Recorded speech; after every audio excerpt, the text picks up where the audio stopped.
Hey everyone, Dominator here from the Infectious Racing Club.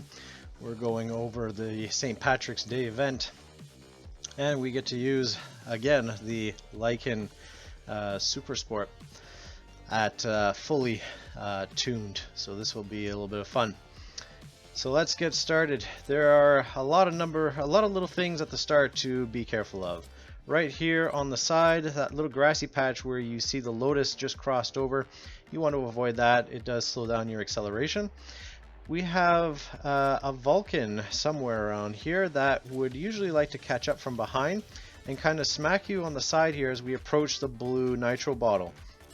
So we want to be, I found that if we're mostly to the left along the wall, that way they can't crash into you. They're all going to try and go for this blue bottle, and of course the less that we hit and collide with the AI, the better for us in terms of our acceleration and keeping up our speed.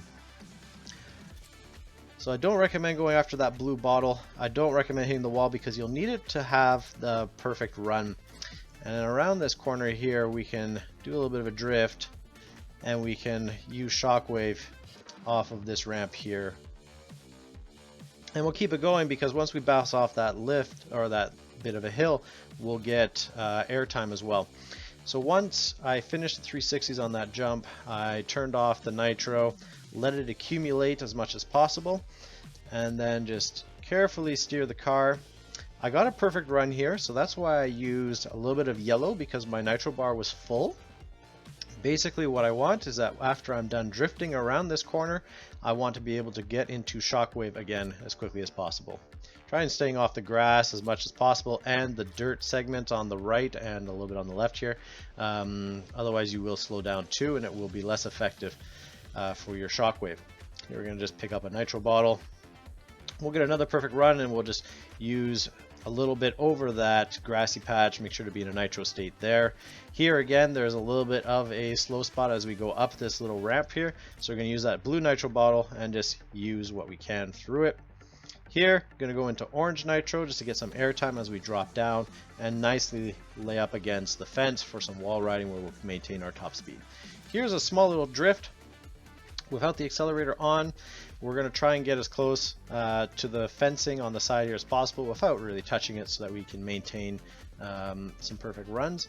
But that way we'll actually get a little bit of extra airtime as we cross over top.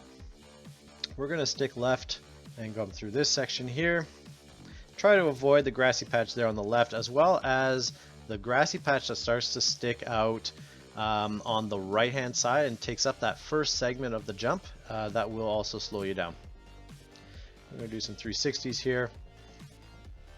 Carry through, pick up some nitro as much as possible. With the drifting, I had enough to go into shockwave finally, and then go into 360s. That way I can maintain my top speed throughout this section as much as possible. Now through here, the car goes a little bit too fast, at least for me anyway. So with the tapping of the joystick, I found that I still moved on to the, you see the brownish patch there, brownish reddish, on the right and on the left. Those are segments that will slow you down.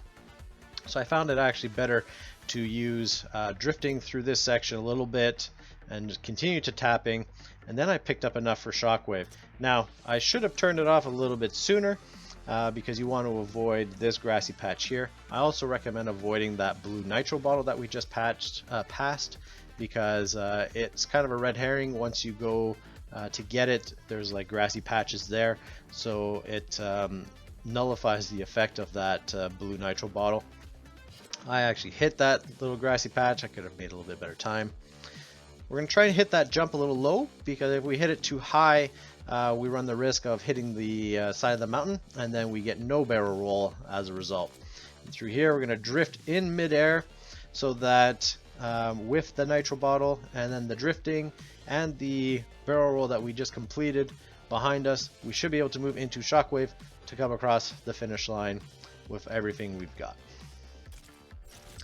That's a good 143, 743.